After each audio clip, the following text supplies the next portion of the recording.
R your internet school চ্যানেলে তোমাদের সকলকে স্বাগত। তো আজকে আমরা ক্লাস 7-এর রায়ান মার্টিন কোশ্চেন ব্যাংক অনুসারে মডেল সেট 8-এর কোশ্চেন অ্যান্সারগুলো সলভেশন করব। তো দেরি না করে চলো ভিডিওটা শুরু করা যাক। তো প্রথমে আছে ফিজিক্যাল সায়েন্সের 1-1 আকাশের রংধনু আসলে সূর্যের সাদা আলোর। অপশান এ প্রতিফলনের, অপশান বি বিচ্ছুরণের, অপশান সি প্রতিসরণের, অপশান ডি প্রতিবিম্ব গঠনের প্রাকৃতিক ঘটনা মাত্র। সঠিকটা হচ্ছে অপশান বি বিচ্ছুরণের প্রাকৃতিক ঘটনা মাত্র। 1-2 সমতল আয়নার সঙ্গে লম্বভাবে কোন আলোকরশ্মি আপতিত হলে প্রতিফলন কোণের মান হবে? Option A 90°, option B 180°, option C 45°, option D 0°। সঠিকটা হচ্ছে অপশান ডি 0°। তারপর 1-3 প্রদত্ত কোনটি অচৌম্বক পদার্থ? Option A nickel, option B cobalt, option C chromium, option D লোহা। সঠিকটা হচ্ছে অপশান সি ক্রোমিয়াম।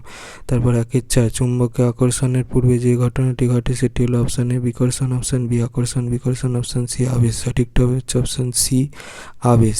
5 একটি নির্জল কোষের বিভব প্রভেদ 1.5 ভোল্ট হলে 9 ভোল্টের একটি ব্যাটারি তৈরি করতে কটি নির্জল কোষ লাগবে? তাহলে 9 ভোল্ট ডিভাইডেড বাই 1.5 ভোল্ট, তাহলে সেখান থেকে লিখতে পারি হচ্ছে 9 × 10 ডিভাইডেড বাই 15, তার মানে হচ্ছে 6টি। তাহলে সঠিক অপশানটা হচ্ছে অপশান বি 6টি। তারপরে হচ্ছে 1-6 তড়িতের সুপরিবাহী হলো অপশান এ কাঠের স্কেল, অপশান বি সুতির কাপড়, অপশান সি কাগজের টুকরো, অপশান ডি চাবি। সঠিকটা হচ্ছে অপশান ডি চাবি।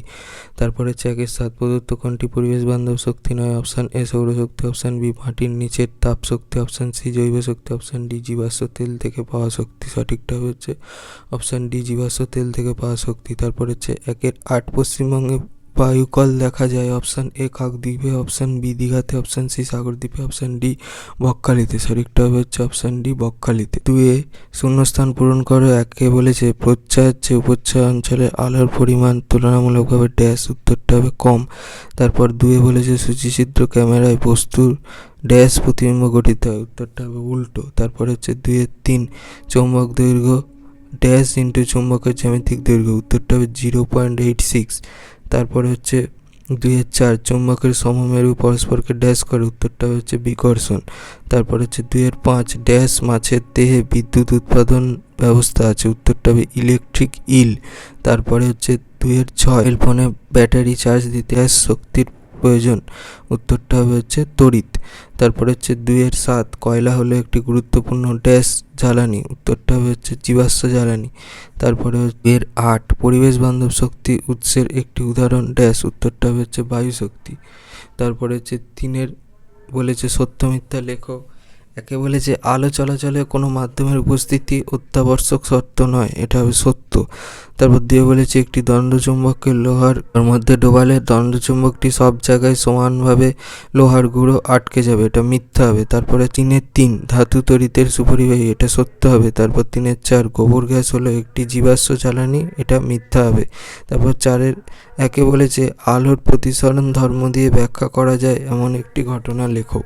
নিচে বর্ণিত সহজ পরীক্ষা ব্যবস্থার সাহায্যে ঘটনাটি সহজে ব্যাখ্যা করা যায়। উপকরণ 1 একটি কাঁচের ব্লক বা বুদবুদহীন নিরেট আয়তাকার পেপারওয়েট, 2 একটি লেজার টর্চ, 3 একটি পর্দা, 4 হচ্ছে একটি টেবিল। পরীক্ষা পদ্ধতি 1 লেজার টর্চটি জ্বালিয়ে স্থির অবস্থায় টেবিলের ওপর এমনভাবে রাখা হলো যে উজ্জ্বল আলোকবিন্দু পর্দায় গঠিত হয়। পর্দার ওপর আলোকবিন্দুটির অবস্থান এ অক্ষর দিয়ে চিহ্নিত করা হলো। 2 এরপর টর্চ ও পর্দার মাঝে টেবিলের ওপর আয়তাকার ব্লক বা পেপারওয়েটটি রেখে আলোকবিন্দুর অবস্থান লক্ষ্য করা হলো। 3 আয়তাকার ব্লকটি ওই অবস্থান থেকে সরিয়ে পুনরায় আলোকবিন্দুর অবস্থান লক্ষ্য করা হলো। পর্যবেক্ষণ আয়তাকার ব্লকটি রাখা অবস্থায় আলোকবিন্দুর অবস্থান এ থেকে সরে গিয়ে এ ড্যাশ বিন্দুতে হয়।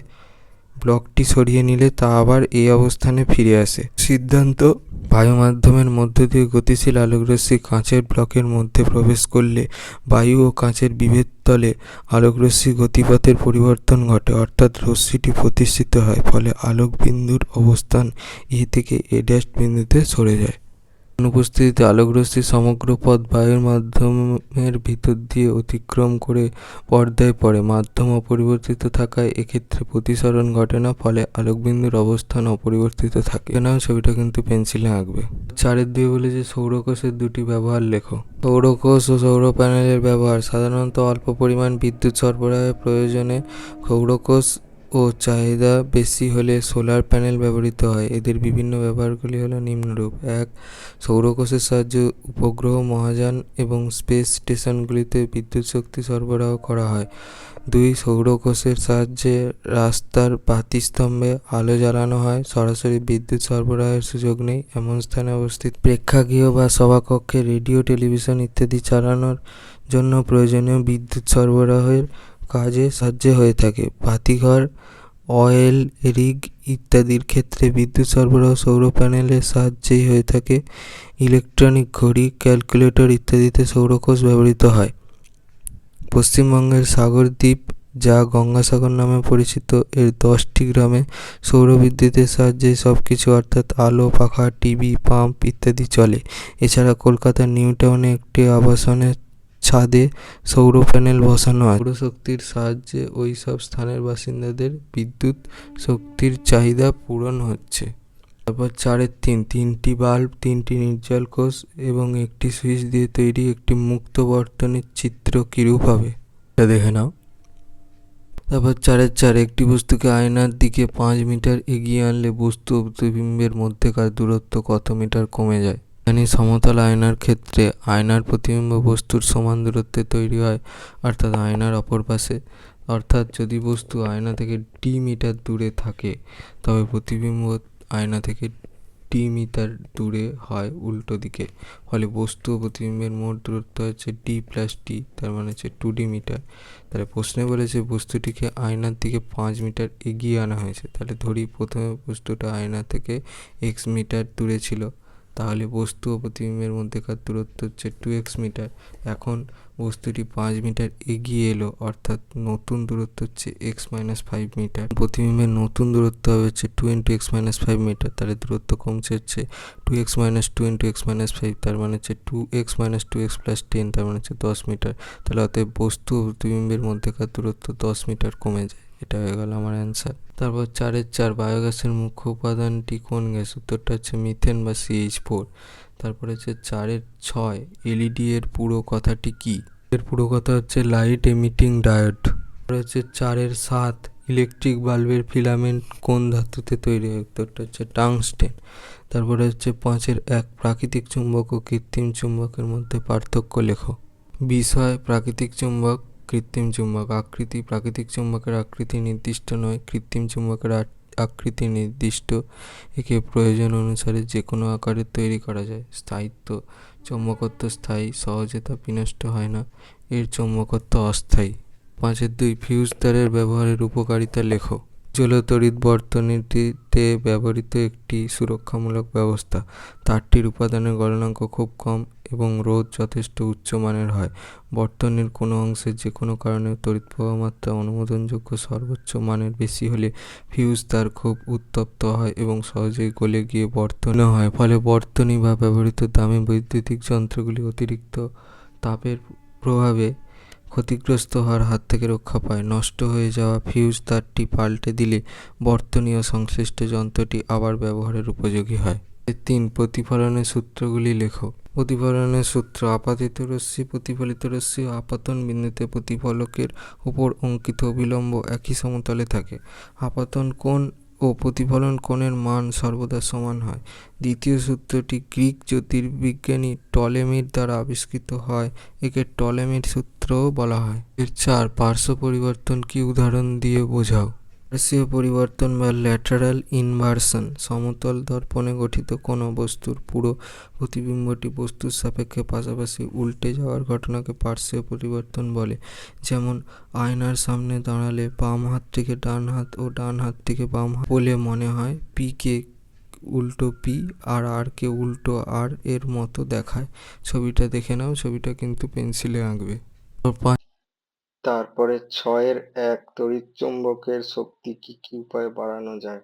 তড়িৎচুম্বকের শক্তি বাড়ানোর উপায়গুলি হলো: 1, কুণ্ডলীর একক দৈর্ঘ্যে পাক সংখ্যা বাড়ানো। 2, তড়িৎচুম্বকের মধ্য দিয়ে তড়িৎ প্রবাহ মাত্রার মান বৃদ্ধি করা। 3, চৌম্বক প্রবণতা বেশি অথচ ধারণ ক্ষমতা কম, যথা কাঁচা লোহা বা পেটা লোহা, স্ট্যালয় নামক Fe ও Si যুক্ত সংকর ধাতু মজ্জা হিসাবে ব্যবহার করা।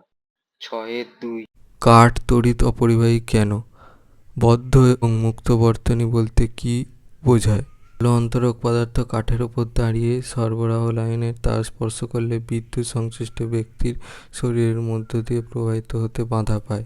মানে কাঠ তড়িৎ অপরিবাহী ক্ষয়বাহী। বদ্ধ বর্তনী, বর্তনী সর্বত্র ছেদহীন বা বাধামুক্ত হলে সেই বর্তনীকে বদ্ধ বা সংহত বর্তনী বলা হয়। বর্তনী বদ্ধ অবস্থায় থাকলে তবেই তার মধ্যে দিয়ে তড়িৎ প্রবাহ সম্ভব। বর্তনী, তড়িৎ বর্তনীর কোনো অংশ ছেদযুক্ত ছিন্ন থাকলে সেই বর্তনীকে মুক্ত বর্তনী বলা হয়। এই বর্তনীতে কোনো অবস্থাতেই তড়িৎ প্রবাহ হয় না। লাইফ সায়েন্স পোর্শনে একে বলেছে কাণ্ডের যে জায়গা থেকে শাখা বা পাতা বের হয় সেই জায়গাটি হলো অপশান এ পর্ব, অপশান বি কক্ষ, অপশান সি পর্বমধ্য, অপশান ডি বিটপ। সঠিকটা হচ্ছে অপশান এ পর্ব। তারপর একের দিয়ে বলেছে উদ্ভিদকে মাটির সঙ্গে শক্ত করে আটকে রাখে। অপশান এ মূলত্র অঞ্চল, অপশান বি বর্ধনশীল অঞ্চল, অপশান সি মূলরম অঞ্চল, অপশান ডি স্থায়ী অঞ্চল। সঠিকটা হবে অপশান ডি স্থায়ী অঞ্চল। তারপর 2-এর 1 এঁচড় হলো ড্যাশ ফলের একটি উদাহরণ, উত্তরটা হচ্ছে যৌগিক। তারপর হচ্ছে 2-এ বলেছে আমের ড্যাশ অংশ আমরা খেয়ে থাকি, উত্তরটা হচ্ছে মধ্যত্বক। 3-এ বলেছে সত্য মিথ্যা। 1-এ বলেছে উদ্ভিদের কাণ্ডে স্থায়ী অঞ্চল দেখতে পাওয়া যায়, এটা মিথ্যা হবে। তারপর 2-এ বলেছে অঙ্কুরোদ্গমের সময় ডিম্বগ্রন্থের মধ্যে দিয়ে ভ্রূণমূল বেরিয়ে আসে, এটা সত্য হবে। 4-এর 1-এ বলেছে ফুলের কোন অংশটি পরাগযোগের পর ফলে পরিণত হয়, উত্তরটা হবে ডিম্বাশয়। তারপরে হচ্ছে 2-এ বলেছে খাদ্য সঞ্চয় করে এমন একটি পাতার নাম লেখো, উত্তরটা হবে ঘৃতকুমারীর পাতা। তারপর 3-এ বলেছে পাখির দ্বারা ইতর পরাগযোগ ঘটে এমন দুটি ফুলের নাম লেখো, উত্তরটা হবে পলাশ, শিমুল। তারপর 5-এর 1-এ বলেছে স্বপরাগযোগ ও পরাগযোগের পার্থক্য লেখো। বিষয় স্বপরাগযোগ, ইতর পরাগযোগ। প্রকৃতি একই ফুলে বা একই গাছে ভিন্ন ফুলে সংঘটিত পরাগযোগ। একই প্রজাতিভুক্ত দুটি ভিন্ন উদ্ভিদের ফুলে সংঘটিত পরাগযোগ। বাহকের ওপর নির্ভরশীল হতেও পারে, কেইনেটোগ্যামি, আবার নাও হতে পারে অটোগ্যামি। সবসময় বাহকের ওপর নির্ভরশীল। পরাগরেণু অপচয় কম হয়, অপচয় বেশি হয়। ফুলের প্রকৃতি প্রধানত উভলিঙ্গ জবা, তবে একলিঙ্গ কুমড়ো ফুলেও ঘটে। একলিঙ্গ বা উভলিঙ্গ। গুরুত্ব, নতুন বৈশিষ্ট্য তৈরি হয় না, নতুন বৈশিষ্ট্য সৃষ্টি হওয়ার সম্ভাবনা থাকে। 5-এর 2 আমাদের দেহে জল এবং অক্সিজেন কি কাজ করে? আমাদের দেহে জল রক্তে ও দেহতরলের নির্দিষ্ট ঘনত্ব বজায় রাখে, ফলে আমাদের দেহে খাদ্য, অক্সিজেন, কার্বন ডাইঅক্সাইড, রেচন পদার্থ, হরমোন প্রভৃতি পদার্থের পরিবহন স্বাভাবিকভাবে ঘটে। 2 কোষে বিভিন্ন বিপাকীয় কাজ সঠিকভাবে সংগঠিত হতে সাহায্য করে। অক্সিজেন হচ্ছে শক্তি উৎপাদনে সাহায্য করে। 2 দেহের প্রত্যেকটি কোষে অক্সিজেন পৌঁছায়। 3 CO2 দূর করে। 4 মস্তিষ্ক ও হৃদযন্ত্র ঠিকভাবে চালাতে সাহায্য করে। 3 ব্যাকটেরিয়া ঘটিত রোগের চিকিৎসায় কীভাবে অ্যান্টিবায়োটিক কাজ করে? ব্যাকটেরিয়া সংক্রমণের চিকিৎসায় ব্যাকটেরিয়াকে মেরে ফেলে বা তাদের বংশবৃদ্ধি বন্ধ করতে কাজ করে। এই ভিডিওটা ভালো লেগে থাকে তাহলে ভিডিওটাকে অবশ্যই লাইক করে দিও এবং আমাদের চ্যানেলটাকে অবশ্যই সাবস্ক্রাইব করে দিও। এই ধরনের ভিডিও নোটিফিকেশান জলদি পেতে হলে আমাদের চ্যানেলটাকে সাবস্ক্রাইব করার পাশাপাশি পাশে থাকা বেল আইকনে গিয়ে অবশ্যই ক্লিক করে দিও, যাতে করে ভিডিও আপলোড হওয়ার সাথে সাথে তোমরা তার নোটিফিকেশান পেয়ে যাও। আর দেখবে ভিডিও ডিসক্রিপশানে আমাদের টেলিগ্রাম এবং হোয়াটসঅ্যাপ গ্রুপের লিঙ্ক দেওয়া আছে, সেখানে তোমরা জলদি জয়েন হয়ে যাও এই সমস্ত কোশ্চেন অ্যান্সার সলিউশনের পিডিএফ এবং অন্যান্য বিভিন্ন সাজেশানের ফ্রি পিডিএফগুলো কালেকশন করার জন্য। তো আজকের মতো ভিডিওটা এই পর্যন্তই, দেখা হচ্ছে পরবর্তী ভিডিওতে।